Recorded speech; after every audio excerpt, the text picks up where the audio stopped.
Bahas risk management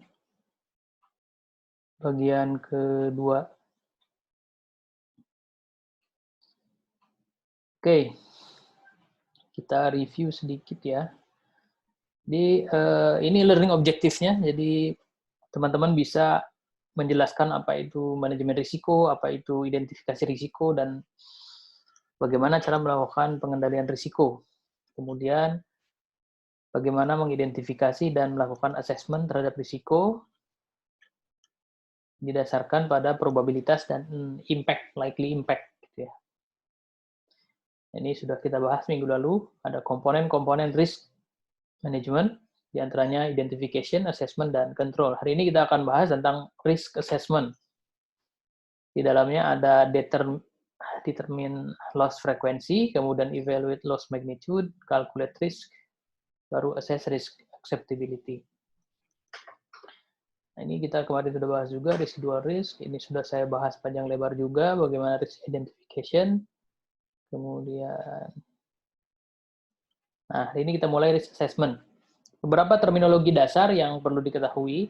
Yang pertama, attack success probability. Jadi, attack success probability ini adalah jumlah successful attack yang diharapkan. Yang diharapkan itu maksudnya yang diprediksi gitu ya, akan terjadi dalam specific time period. Nah, time period ini biasanya dipakai adalah annually atau tahunan. Dan yang kedua, likelihood probability that specific probability within organization will be target. Jadi likelihood ini spesifik kemungkinan gitu, tingkat kemungkinan spesifik kelemahan-kelemahan tertentu dalam organisasi akan dijadikan target. Dan terakhir adalah loss frequency.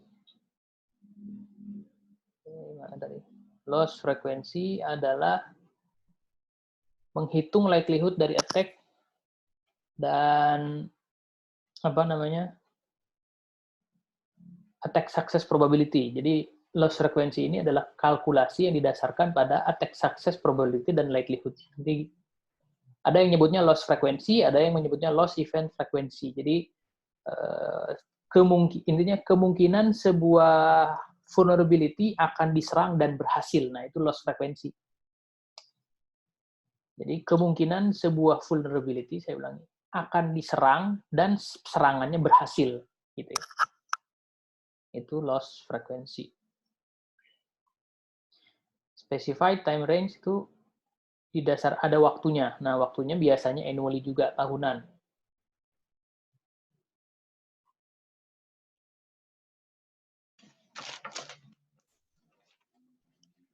Nah, ini adalah tabel ini adalah output dari risk identification. Ya. Tabel ini adalah output dari risk identification. Jadi,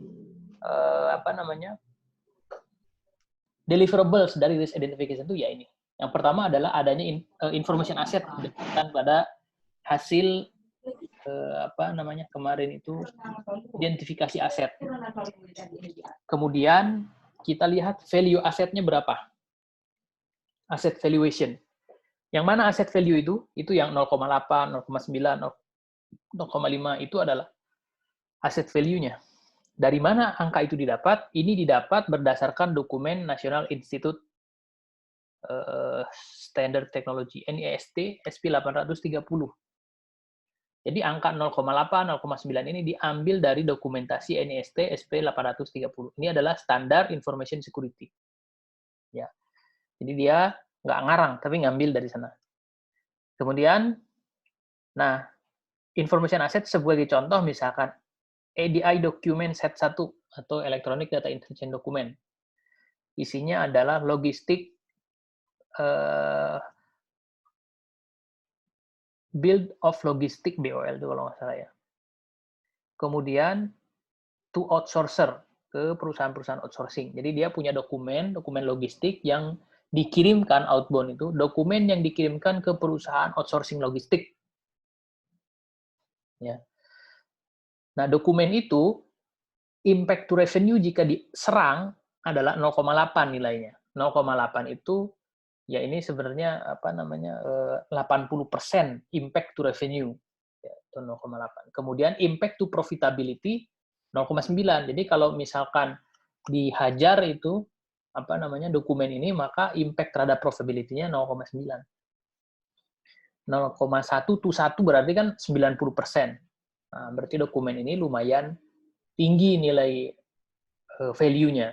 Kemudian impact to public image. Gimana kalau misalkan itu dihajar gitu ya? Berarti nanti image-nya akan 50% turun lah. Total dari apa namanya? Aset value-nya adalah 75. 75 itu nanti gini, dia akan menentukan weight dari setiap kriteria ya, atau critical success factor-nya atau kriterianya. Kriteria 1, 2, 3. Kriteria 1 itu dianggap 30 bobotnya, 30%. Kriteria 2, 40%. Kriteria 3, 30%. Kurang lebih menerjemahkannya, totalnya harus 100 titik weight-nya. Jadi, impact to revenue itu tidak sepenting impact terhadap profitability. Jadi impact to profitability itu lebih penting ya, skalanya dibanding dua yang lain. Dia 40, yang lain 30. Lalu skornya 0,8 kali 30 yang ADI set 1 ini. 0,8 kali 30, 0,9 kali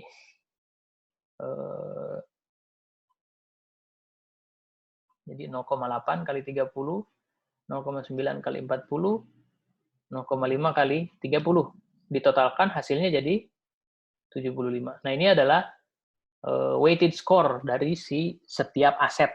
Ya. Jadi ini sebenarnya ketukar nih, harusnya di sebelah sana apa namanya slide-nya sebelum masuk ke sini. Oke ya, jadi ini adalah output dari risk identification. Oke, kita lanjut. Jelas sampai sini?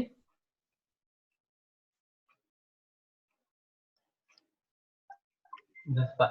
Jelas ya? Iya. Nah, selanjutnya adalah risk assessment. Kita masuk ke risk assessment. Apa? Risk assessment adalah mengevaluasi setiap risiko terhadap vulnerability. Vulnerability yang berhasil dieksploitasi oleh threat.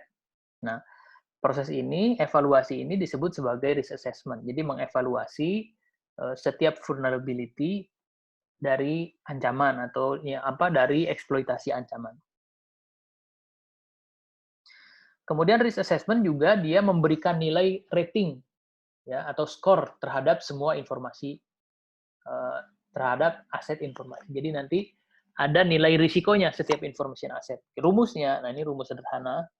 Jadi probability of successful attack dikalikan expected loss ya. Jadi apa namanya? Probability kali impact.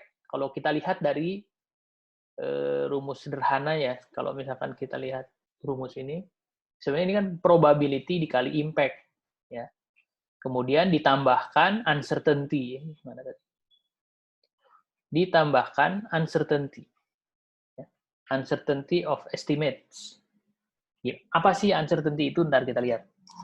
Kita bahas satu-satu dulu. Probability of successful attack atau loss frequency adalah, ya, probability of successful attack itu saya ulangi lagi, loss frequency itu kalau ada tingkat kemungkinan vulnerability itu diserang dan serangannya berhasil. Kan serangan itu mungkin gagal gitu ya. Nah, dikalikan loss magnitude. Jadi asset value dikali probability loss-nya. Asset value tadi udah saya jelaskan di sebelumnya, nilai-nilai itu. Ditambahkan uncertainty. Nah, tahapan-tahapan dari risk assessment yang pertama adalah plan and organize. Ini sama dengan plan and organize yang kemarin minggu risk identification. Jadi siapa orangnya, berapa biayanya, kemudian time frame-nya bagaimana, strukturnya siapa yang akan melakukan. Yang pertama setelah itu adalah determine loss frequency, menentukan berapa loss frekuensinya. Kemudian yang kedua, tentukan loss magnitude-nya, berapa dampak buruk yang terjadi atau impact yang terjadi. Setelah itu baru kita calculate risk. Yang terakhir adalah menentukan risk acceptability. Ya, di level mana risk itu bisa diterima. Nah, likelihood, kita masuk dulu ke likelihood. Jadi likelihood adalah tingkat kemungkinan sebuah vulnerability itu diserang. biasanya dihitung berdasarkan angka tahunan. Seperti contoh, ini ada contohnya ya. If an organization within particular industry is targeted by hackers once every 5 years, setiap tahun itu ada kemungkinan diserang 1 kali dalam 5 tahun. Maaf, 1 kali dalam 5 tahun. Berarti setiap tahunnya 20%. Karena 1 dibagi 5. 1 itu untuk 5 tahun. Ya, jadi dalam 1 tahun itu 20% likelihood-nya. Ada lagi misalkan jika organisasi in particular industry expect to be targeted by a malware attack at least 4 times per year, 4 kali dalam 1 tahun. Dia dihajar oleh malware, kemungkinan. Maka likelihood-nya adalah 4/1 atau 400%. Ya, tinggi sekali setahun aja kita jarang. Ini 4 kali dalam setahun, maka dia likelihood-nya nilainya 400%. Ya. Dari mana angka 1/5, 4/1 dilihat dari data historical. Ya, yang sudah pernah terjadi.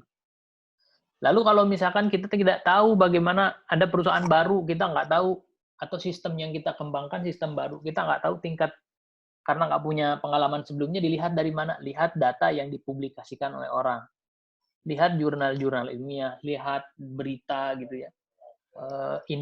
Berita industri perbankan, kalau misalkan perusahaannya perbankan, berapa kali sih terjadi serangan di industri perbankan itu, untuk server apa misalkan. Karena kan dia specific to vulnerability of information assets. Likelihood. Kemudian setelah kita tahu likelihood-nya, kita lihat attack success probability. Berapa persen kemungkinan serangan itu berhasil? Ya, memang agak susah, tapi lagi-lagi kita bisa mencari data primer atau data dari kita sendiri atau data sekunder, data yang dipublikasikan orang lain. Ini contoh lagi. Sebuah organisasi yang poorly prepared, atau apa poorly prepared itu, tidak dipersiapkan dengan baik, probability-nya lebih tinggi jika ada seorang profesional hacker nyerang, gitu ya. Jadi bisa jadi kalau misalkan sadar diri, kan kemarin di ini apa namanya, Sun Tzu itu filosofi yang minggu lalu adalah know yourself, kenali diri Anda gitu. Apakah Anda poorly prepared or well prepared gitu ya. Ternyata oke lah, saya poorly prepared. Jadi, kemungkinan terjadinya serangan, kemungkinan serangan itu berhasil 75%. Ya, kita percaya diri bahwa serangan itu 70% akan berhasil. Percaya diri akan gagal, itu namanya. Kemudian, sementara web protected organization ya punya up-to-date malware detection, selalu update patch, selalu update antivirus, kemudian dia punya IT support yang baik, punya sistem engineer-nya handal gitu ya. Maka probability of successful malware-nya lebih rendah. Dia assign kayaknya 10% bakal berhasil. Very unlikely. Nah, gitu ya. Jadi very likely, very unlikely. Ini contoh probability of successful attack. Attack success probability. Baru setelah kita tahu likelihood dan attack success probability, mana mau saya, ini. Baru kita hitung loss frequency atau lost event frequency. Ada yang menyebutnya loss frequency bukan lost. Loss frequency, ada loss event frequency. Rumusnya gampang, likelihood kali attack success probability. Dalam setahun misalkan mungkin 4 kali terjadi, tapi 4 kali itu kan belum tentu mendatangkan kerugian. Hanya yang berhasil saja yang mendatangkan kerugian. Makanya dikalikan attack success probability. 4 kali terjadi dan 2 kali kemungkinan dia berhasil. Berarti loss frekuensinya berapa?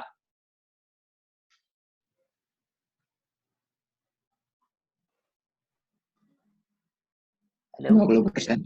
50%.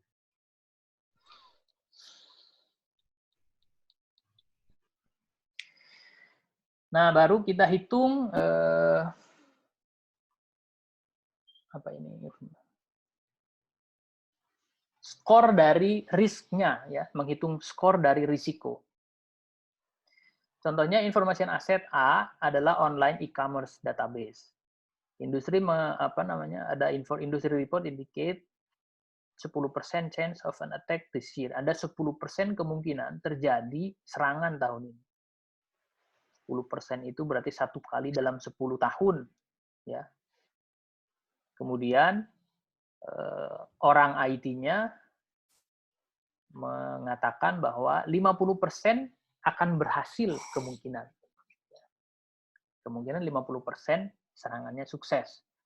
Berdasarkan dari current asset vulnerabilities dan protection mechanism. Jadi dia lihat kelemahan-kelemahan sistemnya apa, protection mechanism yang dia miliki apa. Oh, 50% protection-nya nggak cukup nih. Vulnerabilities-nya ada 100, protection mechanism yang kita terapkan cuma 50. Kenapa? Karena nggak punya duit misalkan. Jadi 50% dia akan berhasil. Itu salah satu contohnya. Kemudian aset yang akan dihajar atau diserang dikasih nilai 50. Ya, dikasih nilai 50. Dari skala 0 sampai 100. Berarti aset itu dinilai terlalu tinggi juga enggak, bukan aset yang dinilai rendah juga tidak. Nah, jadi value-nya cuma 50 atau 50. Tapi 50 ini kalau dihajar oleh threat atau oleh serangan, dia pasti berhasil. Ya, 100% of asset would be lost. Bakal hilang aset atau rusak aset. Tidak bisa dipakai lagi. Jika attack-nya sukses. Ya. Bagaimana cara menghitung risikonya? Oh, ada lagi. Terakhir, estimate that assumption and data are 90% akurat. Data ini, estimasi ini 90% akurat. Confidence-nya 90%, tingkat confidence. Nah, bagaimana menghitungnya? Gampang saja. Yang pertama, kita hitung loss event frequency. Apa tadi rumusnya loss event frequency? Attack Likelihood dikali probability of successful attack. Likelihood-nya 10%. Probabilitas berhasilnya 50%. Jadi 10% kali 50%. Kemudian, loss magnitude-nya adalah value aset dikalikan kemungkinan aset itu akan hilang ketika terjadi serangan yang sukses. Jadi 50 dikali 100%. Artinya asetnya itu hilang semuanya. 50-50-nya hilang. Ya, ditambah 10%. 10% itu dari mana? Uncertainty tadi. Ya, kalau kita lihat di rumusnya, kita coba cek lagi. Ini kan ada plus uncertainty, ketidakpastian. Ketidakpastian itu berasal dari mana? Berasal dari ini kan confidence-nya cuma 90, berarti uncertainty-nya 10%. Sehingga rumusnya 5% kali 50 ditambah 10%. Sama dengan 2,75. Berarti information asset A ini nilai risikonya adalah 2,75. Apakah ini tinggi atau rendah? Tinggi atau rendah ditentukan oleh risk appetite-nya si perusahaan tersebut. Ya. Nah, kalau sebenarnya ada satu contoh lagi, coba nanti kita lihat contoh satunya lagi. Kalau misalkan gini, kalau misalkan nilai asetnya rendah, ini kan akan turun. Misalkan ada aset B. Aset B itu nilai asetnya 20. Kalau diserang, successful rate-nya cuma 50%. Maka 20 kali 50% berapa tuh? 10.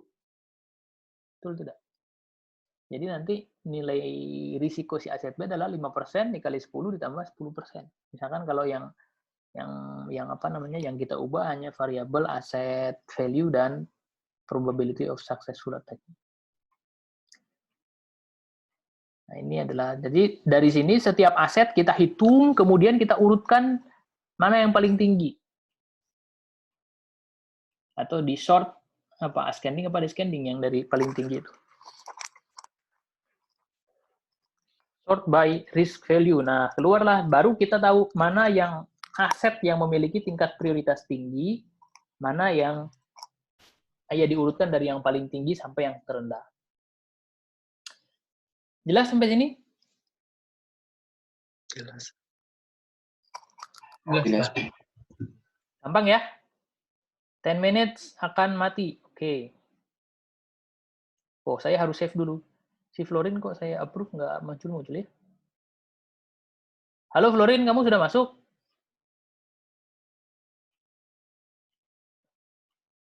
Flow. Udah dia.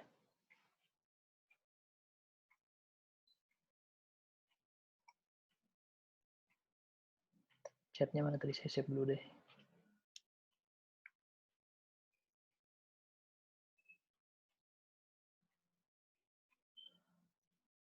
Oke. Nah, apa namanya? Kita lihat lagi. Yang baru masuk, jangan lupa klik NIM dan nama di kolom chat ya. Nah, lalu, nah ini adalah hasil dari perhitungan risk assessment gitu ya. Misalkan ada asetnya itu customer service request via email. Jadi informasi-informasi customer service yang dikirimkan lewat email. Aset relative value-nya 55. Vulnerability-nya email disruption due to hardware failure. Kalau ada email, kalau ada apa namanya masalah, maka emailnya hilang. Loss frekuensinya 0,2, loss magnitude-nya 11. Nah, nanti kan tinggal dihitung saja risk ininya, risk apa namanya? Faktor risikonya berapa. Nah, tabel ini yang mestinya dihasilkan dari risk assessment gitu. Ya, risk assessment.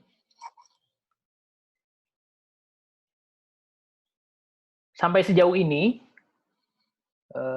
ketika kita melakukan risk identification dan risk assessment, maka ada 3 deliverables-nya. Yang pertama adalah information asset classification worksheet. Jadi kita melakukan mengidentifikasi dan mengklasifikasi setiap aset gitu ya.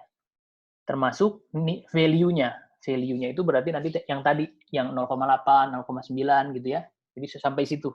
Kemudian setelah itu ada yang namanya weighted criteria analysis worksheet. Yang sini ada nggak ya? Oh, nggak ada. Weighted criteria analysis worksheet itu yang tabel yang ini ya. Kalau information asset classification sampai dengan keluar value-value ini ya, tidak mudah mengeluarkan value ini karena diskusinya akan panjang gitu ya. Dan akan melibatkan banyak pihak. Mungkin terjadi diskusi yang cukup serius gitu. Contohnya misalkan ini ya, contoh diskusinya di mana sih gitu. ADI dokumen, supplier fulfillment advice. Supplier fulfillment advice. Jadi supplier itu memberikan masukan terhadap order fulfillment. Inbound tuh surat masuk atau ya dokumen masuk dari supplier. Dikasih nilai 0,4 bahwa itu nggak penting gitu. Advice itu tidak penting. Ya. Tapi kalau misalkan orang supply chain management melihatnya, oh ini penting. Nah, sedangkan orang di luar supply chain management, ini mah nggak penting, cuman advice aja kok. Nah, itu nanti diskusinya akan di sana. Kemudian, apalagi tadi, jadi itu terakhir dokumen yang dihasilkan, rank vulnerability risk score sheet. Jadi, risiko yang sudah dihitung gitu ya. Kemudian kita ranking atau kita urutkan berdasarkan prioritasnya. Nah, yang ini. Nah, ini. Ya. Nanti kelihatan kok apa namanya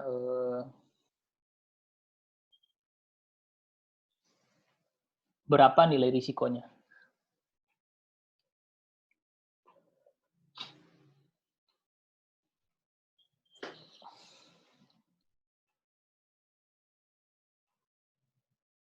Sampai sini jelas, teman-teman?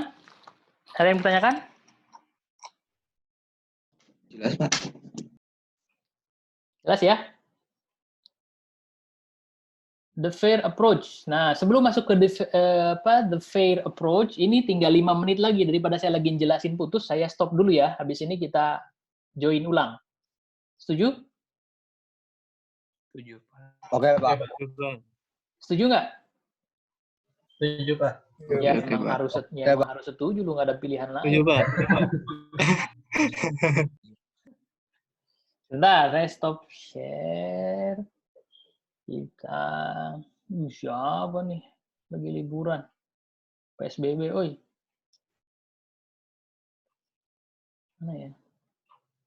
Mana sih ini? Recordnya kita stop dulu.